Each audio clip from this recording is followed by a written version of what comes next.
오늘 우리가 말씀을 보면서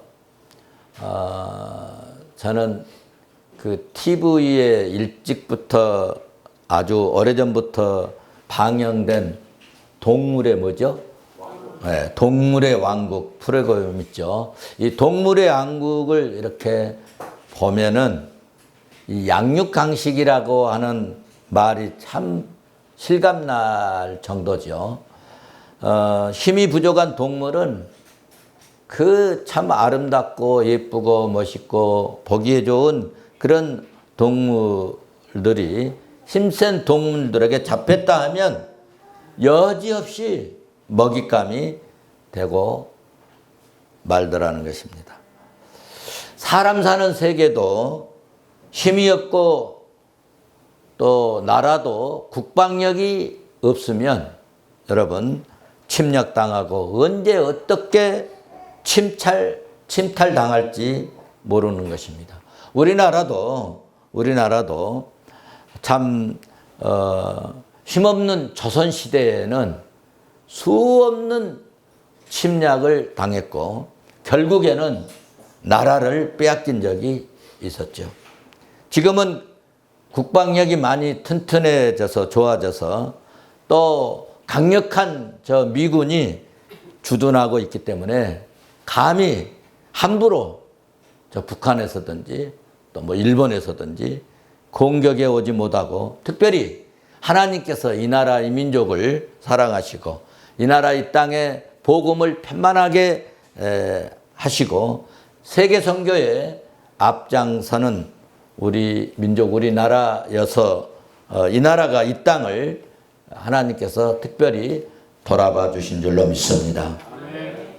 우리가 살아가는 데는 세 가지 힘 이것 가지고 있으면 참 좋은데요. 이 세 가지 힘이 뭐냐 하면은 첫째로는 돈의 힘입니다. 이것을 금권이라고 그럽니다. 금권. 이 배우지도 못하고 권력도 없는 그런 분도 돈을 많이 가지면 그 돈의 힘으로 상당한 이력과 능력을 발휘합니다. 우리나라에도 가난하고 없이 살던 이 정주영 씨 같은 회장님도 한때로는 정말 발바닥이 다 부르트도록 걸어다니지만 돈을 많이 소유하니까 어때요? 대통령 후보까지 되었습니다. 돈의 힘이라는 것이 대단합니다. 그래서 돈의 힘을 금권이라고 하는 것입니다. 그래 돈의 힘보다 더 강한 힘이 있습니다. 그것이 인권입니다. 돈이 많이 있어도요, 사람들이 많이 따르고 사람들의 그 협력을 많이 받으면요, 그 돈의 힘보다도 더 강력한 힘을 발휘할 수 있습니다. 이것을 뭐라고 하느냐? 인권이라고 하는 것입니다. 그런데 금권보다 인권보다 더 강력한 위대한 힘이 있습니다. 그 힘을 영권이라고 하는 것입니다. 영적인 일에는 돈의 힘이나 사람의 힘 이런 것으로 결코 대항할 수 없습니다. 돈으로나 사람의 어떤 노력으로나 방법으로 이 영권을 소유하거나 영권을 살 수가 없습니다. 영권은 어떻게 생기느냐 할 때에 하나님께서 예수 믿는 성도들에게만 주신 줄로 믿습니다. 예수 이름 아름답다. 예수 이름, 예수 그 누구도 대항할 자 없도다. 할렐루야. 그런 찬양이 있잖아요. 예수 앞에 그 누구도 맞설 수 없고 대항할 수도 없고 대항하고 맞서면 마침내 죽든지 망하든지 합니다. 영권은 그러므로 참으로 중요한데 이 영권을 어떤 사람에게 주시는가 할 때에 하나님은 이 영권을 하나님의 말씀을 믿고 하나님의 말씀을 믿고 따르고 그 하나님을 신뢰하고 말씀에 순종하는 자에게 이 영권을 주시고 그리고 주님의 뜻을 이루는 사역자여 일꾼들에게 영권을 주시는 줄로 믿습니다. 영권은 어떤 사람에게 주시느냐, 이 영권을 어떤 사람에게 주시는가 할 때 기도하고 복음을 증거하는 그런 이 전도자에게 영권을 주시는 줄로 믿습니다. 하나님은 주의 일을 하는 이 동역자들에게 영권을 주십니다. 영권을 소유하면 여러분 일하는데, 사역하는데 놀라운 은혜가 있는데, 특별한 은혜는 돕는 자를 붙여주십니다. 일할 수 있도록 필요한 재정도, 때로는 물질도 영권을 갖는 사람에게는 희한하게 하나님이 공급해 주십니다. 그러므로 우리 성도들은 그 무엇보다도 영권을 소유할지어다. 할렐루야. 오늘 본문 말씀은 복음을 증거하는 바울과 실라에게 영권의 힘이나 이 능력이, 영권의 힘이 얼마나 크고 놀라운지를 잘 보여주고 있는 말씀입니다. 이 사도 바울과 실라는 성령의 이끌림을 받아서 아시아로 가려고 막 힘을 쓰고 있었는데 하나님께서 빌립보 성으로 보냈어요. 그래서 빌립보 성으로 이제 첫 번째, 이 빌립보 성은 그 선교 사역의 첫 번째 이제 아시아를 정리하고 가는 첫 번째 도시였습니다. 성령의 이끌림을 받아 갔어요. 바울과 실라가 생각했던 것과는 전혀 다른 상황이 펼쳐집니다. 자기들에게 막 오라고 한상에 막 손짓했던 그런 사람들이 있었잖아요. 마게도냐 사람들이 막 우리에게로 와야 된다 하고 손짓을 하고 그런 한상을 보고, 그리고 배를 타고 이제 바다를 건너서 빌립보로 갔는데, 문제는 한상에 나타났던 사람들, 한상에서 보았던 사람들이 한 사람도 없었고, 손짓하고 환영하는 사람이 전혀 없어버렸다는 것입니다. 그래서 지금 상황이 실망적이었습니다. 그 당시에 당장 현실이 난감했습니다. 그런데요, 생각지도 못한 역사가 일어났습니다. 생각지도 못한 옷감 장사 하는 여자를 만나게 되었습니다. 그가 복음을 받고 예수를 믿게 되었습니다. 할렐루야. 여러분 잠깐 한번 생각해 볼 것은, 이 빌립보에 갔는데 그냥 환영해 주는 사람이 하나도 없었어요. 한상을 보고 왔는데, 갈 때는 한상에 말이야 손짓했던 사람들 막 그 모습들이 막 눈에 아른거리고 가슴에 가면 사람들이 막 환영해 줄 것이다, 이런 마음이 있었지 않겠습니까? 그런데 그런 사람들이 없었어요. 그리고 전에 잘 되던 그런 문은 닫혀졌어요. 왜 하나님이 이 계획대로 생각한 대로 하나님을 일을 하는데도 불구하고 잘 안 되게 하셨을까? 잘 안 될까? 왜 잘 안 됩니까? 내가 믿음이 없어서일까? 기도를 안 해서일까? 아니, 방언 기도도 안 하고 가서 그랬을까? 금식 안 해서일까요? 사실이요, 기도도 할 만큼 하고 금식도 할 만큼 많이 했었어요. 그런데 왜 결과가 별로 없고 이렇게 어려울까? 믿음대로 될지어다. 그런데 문이 닫혔어요. 사람도 없어요. 일할 수 있는 여건이 전혀, 상황이, 현실이 안 되어 있습니다. 이런 경우는 하나님은 내가 알지 못한 다른 길, 다른 문, 이것이 있음을 여러분 꼭 아셔야 합니다. 그 길로 이끌어 가시는 하나님, 성령님은 반드시 내 생각대로, 내 계획대로, 내 마음대로 안 되어도 하나님은 하나님의 계획대로 이끌어 가셔가지고 문이 막히면 열어주시는 또 다른 길, 문 예비해 주신 줄로 믿습니다. 여러분, 내가 예상했던 사람이 없어졌어요? 없어요. 하나님은요, 충성스러운 누디아를 예비하신 줄로 믿습니다. 성도 여러분, 우리가 꼭 기억해야 할 것은 사명자에게는 안 좋은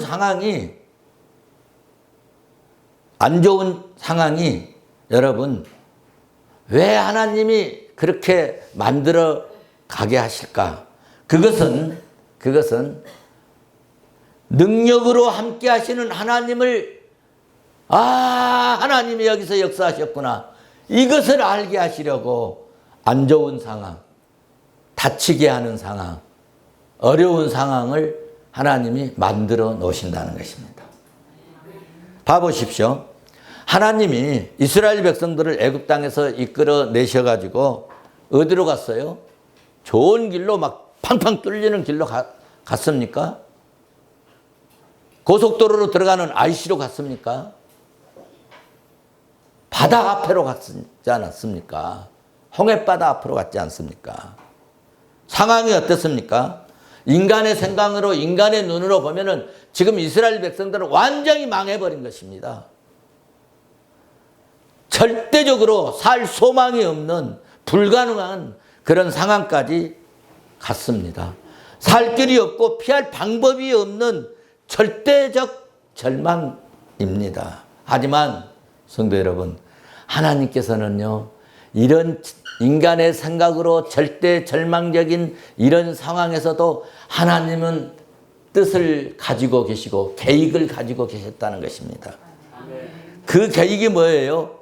원수를 그 문제로, 그 어려움으로, 그 상황으로 원수를 멸할 계획이 하나님은 가지고 계셨고, 바다를 쪼개버릴 계획을 가지고 계셨고, 바닷길을 열어서 이스라엘 백성들을 인도하실 계획을 가지고 계신 것입니다.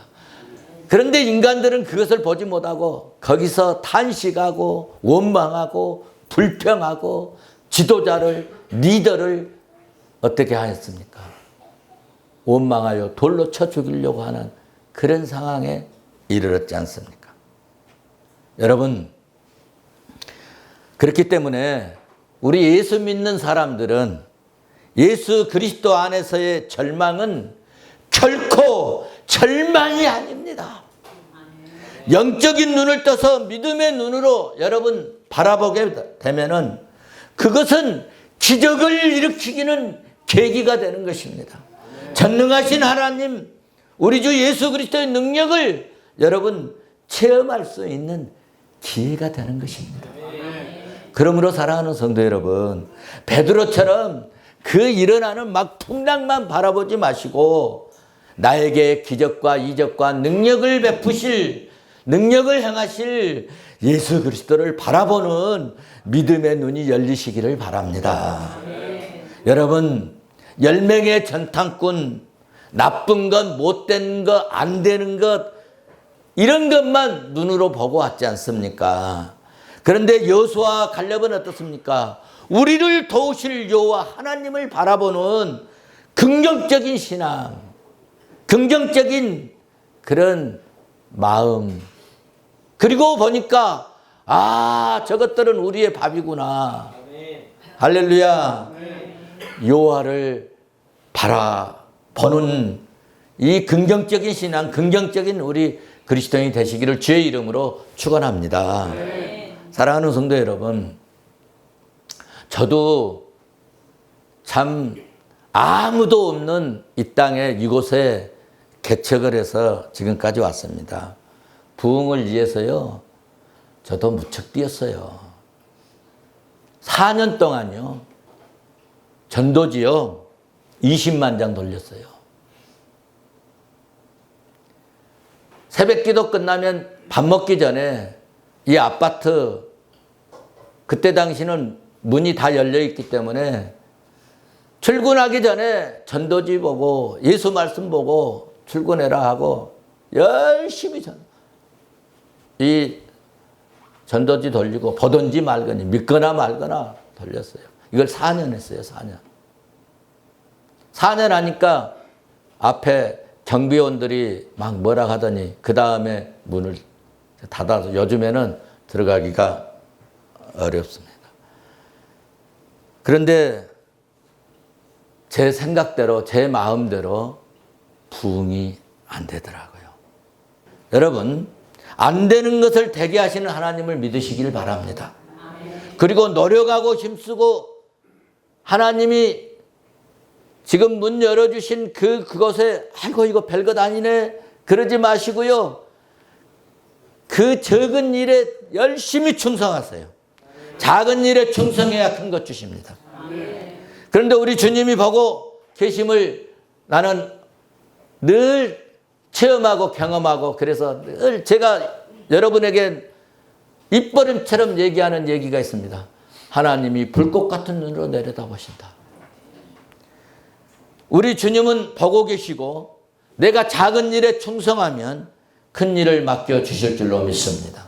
우리 주님이 도우실 줄로 믿습니다. 사랑하는 성도 여러분, 주의 일 할 때에 하나님의 일 하니까 성령 충만하니까 항상 처음부터 좋은 일만 있는 것은 결코 아닙니다. 좋은 일만 기쁜 일만 일도 있지만은 호사다마라는 말이 있듯이 여러분 때로는 좋은 기쁘고 정말 막 춤추고 싶은 그런 일이 있는 뒤에 또 어려움도 있습니다. 그러나 여러분 모든 것이 하나님의 은혜입니다. 막 좋은 일이 있을 때 누구에게 말은 잘 안 해도 하나님 감사합니다.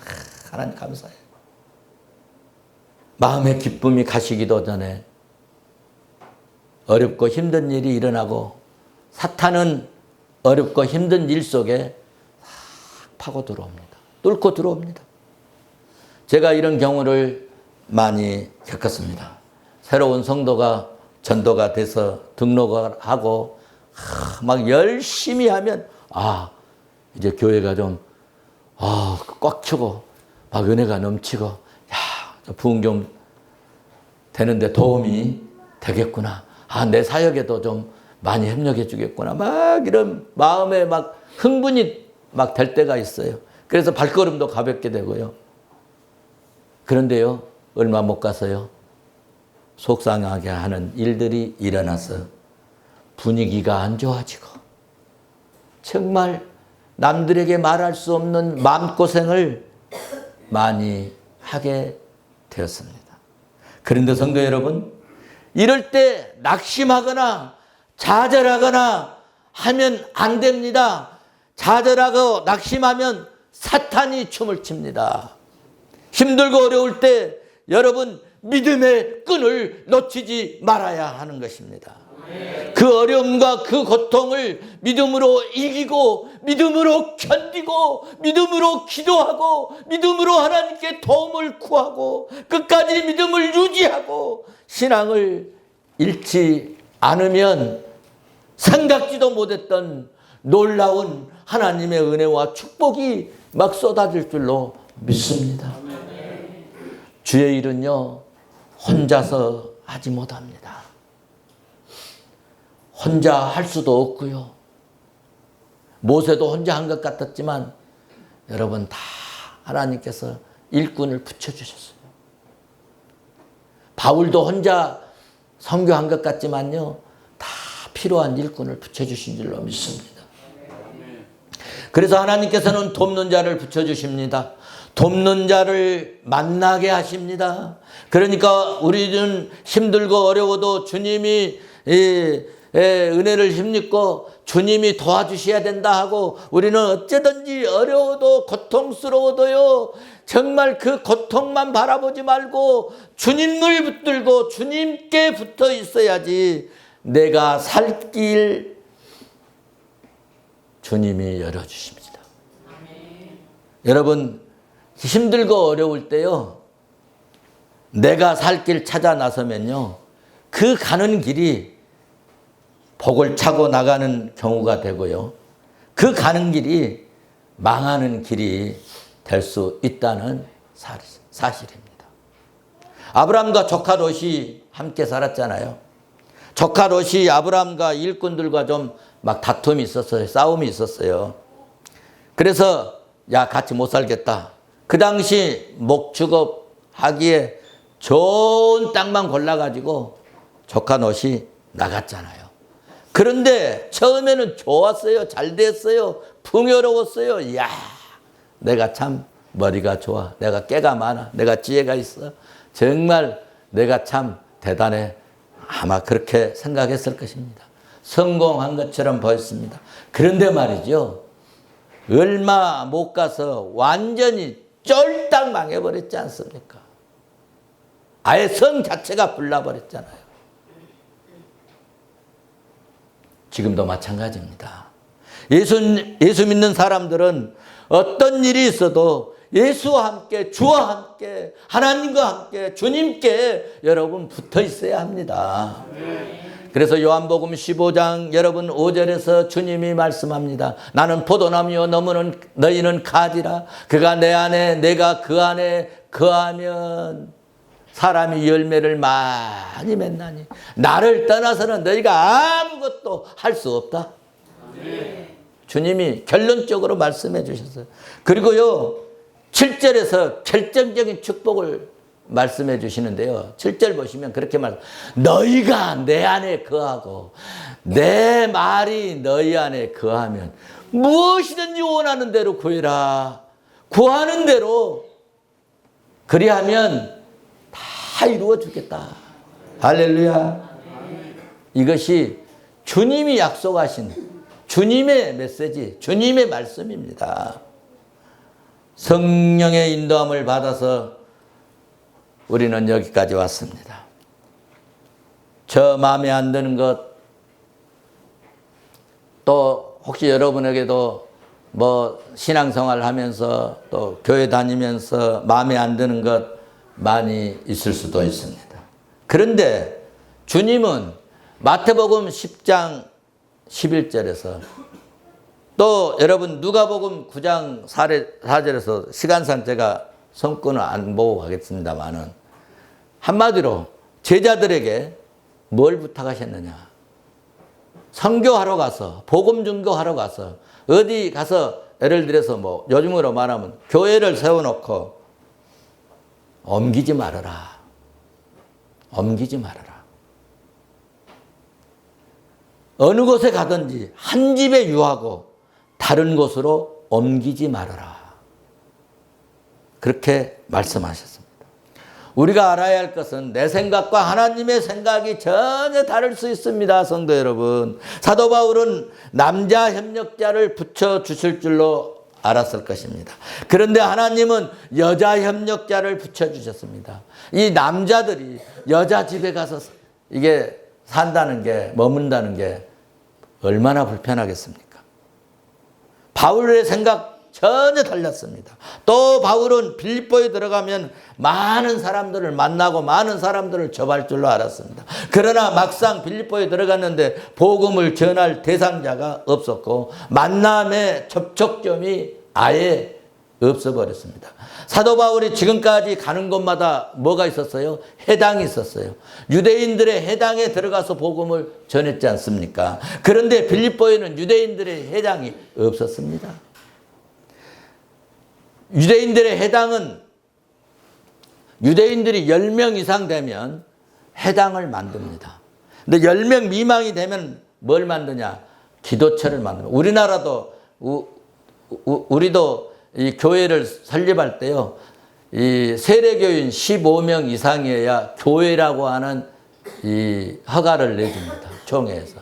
그런데 요즘에는 그냥 뭐 한 명도 없어도 나 교회 개척합니다 하면은 다 교회라고 간판 붙여버리잖아요. 원래는 기도처라고 붙여야 됩니다. 우리 헌법대로 한다면. 근데 이 원리가 성경에서 나왔거든요. 그런데 어쨌든 빌립보에는 회당이 없어서 기도처라도 있나 하고 이제 사도 바울이 이렇게 좀 돌아봤으면 찾던 중에 강가에 여인들이 앉아있는 것을 발견하고 사람만 보면 뭐예요? 바울은 복음을 증거합니다. 전도합니다. 그런데 바울이 예수 얘기를 했습니다. 복음을 이야기했습니다. 여기 한 여인이 마음을 열고 바울의 전한 이 복음을 받아들이고 신기하게도 예수 믿게 되었는데 이 여인이 두아디아라 출신의 비단장사 누디아라는 여인이었습니다. 바로 이 비단장사 누디아를 빌립보의 성에서 주님이 예비하신 여러분 여성도 첫 번째로 주신 여성도입니다. 여러분 우연히 만났을까요? 우연히 이 여인이 예수 믿었을까요? 제가 깊이 정독해서 말씀을 살펴보았습니다.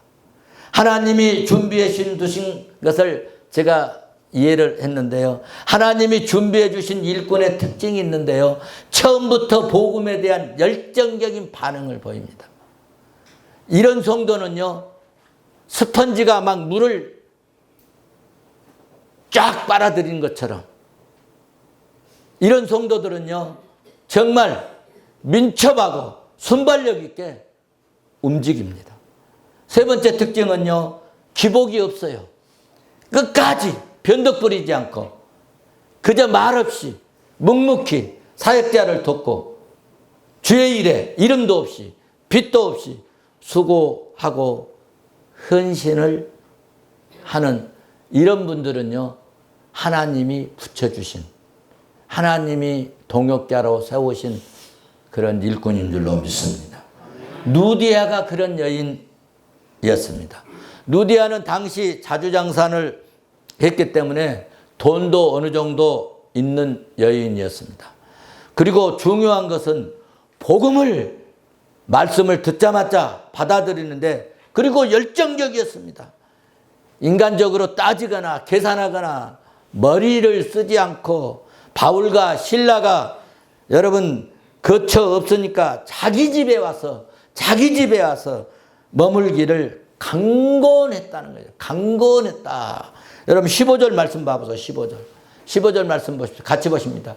그와 그 집이 다 세례를 받고 우리에게 청하여 이르되 만일 나를 주 믿는 자로 알거든 내 집에 들어와 하고 뭐 했어요? 강권하여 머물게 하니라. 간절히 부탁했다는 거예요. 올라 모시고 편한 대로 하세요. 그러지 않고 꼭 우리 집에 왔으면 좋겠다. 나를 정말 예수 믿는 사람으로 알거든 꼭 우리 집에 오셔서 머물면 좋겠습니다. 오늘로 말하면 아파트 내준 겁니다. 할렐루야. 뿐만 아니라 14절 말씀 보니까 마음을 열어 바울의 말을 어떻게 했어요? 따르게 하신지라. 바울의 말을 마음의 문을 열어 바울의 말을 따르게 하신지라. 사랑하는 성도 여러분, 빌립보 교회는요 자주장사 누디아의 집에서 시작되었습니다. 바울과 실라는 빌립보에서 생각지도 않은 협력자를 얻음으로 인해서 복음 전파에 한층 더 힘있게 사역을 출발하고 시작하게 되었다는 것입니다. 그래서 모든 일이 처음에는 실망스러웠어요. 낭만적이었어요. 정말 좌절감에 빠지게 되는 그런 현상, 상황이었지만은 순조롭게 진행되지 않았지만 이렇게 하나님의 은혜가 있으니까 마침내 사역의 길은 열려진 줄로 믿습니다. 사랑하는 성도 여러분, 여러분에게 이 말씀을 준비하면서 우리 성도들에게 이렇게 나도 부탁해야 되겠다. 여러분에게 부탁하기는 나 때문에 최 목사 사역이 더 힘있게 되는 주인공이 되어졌으면 좋겠습니다. 나 때문에 힘들지 않게 하는 하나님의 놀라운 역사가 나 때문에 일어날 수 있는 그런 주인공이 되시기를 바랍니다. 그러면 하나님이 반드시 반드시 은혜와 복을 쏟아 부어 주실 줄로 믿습니다. 누디아를 보세요. 그 당시 무엇 때문에 누디아가 이런 섬김과 헌신이 있었을까? 사람의 생각으로였을까? 아닙니다. 여러분 말씀을 다시 보시면 14절 보시면 그렇게 말씀합니다. 끝부분에 주께서 그 마음을 열어 바울의 말을 따르게 하신지라. 누가 열어주셨다고요? 주께서 그 마음의 문을 열어주셨다는 것입니다. 여러분 언제 열어주셨어요? 말씀을 들을 때. 여기서 두 가지 중요한 것은 첫째로 말씀을 듣는 것이 중요합니다. 그러니까요 교회에 나오신 게 중요합니다. 말씀을 들으셔야 돼요. 말씀을 듣는 게 중요하고요.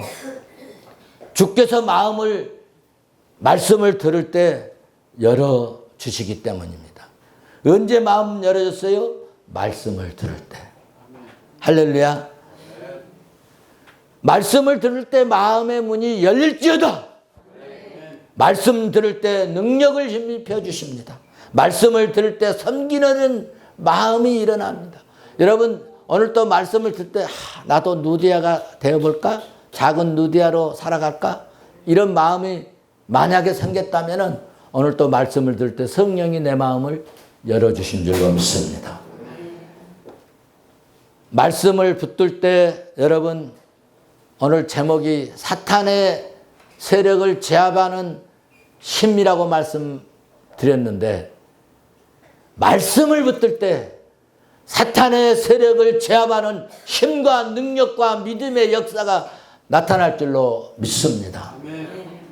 말씀 듣다가 마음 문 열리고 사랑하는 성도 여러분 앞날이 열리고 인생이 열리고 축복의 문이 열리고 하나님이 은혜 주시는 복된 성도들이 되시기를 주의 이름으로 축원합니다.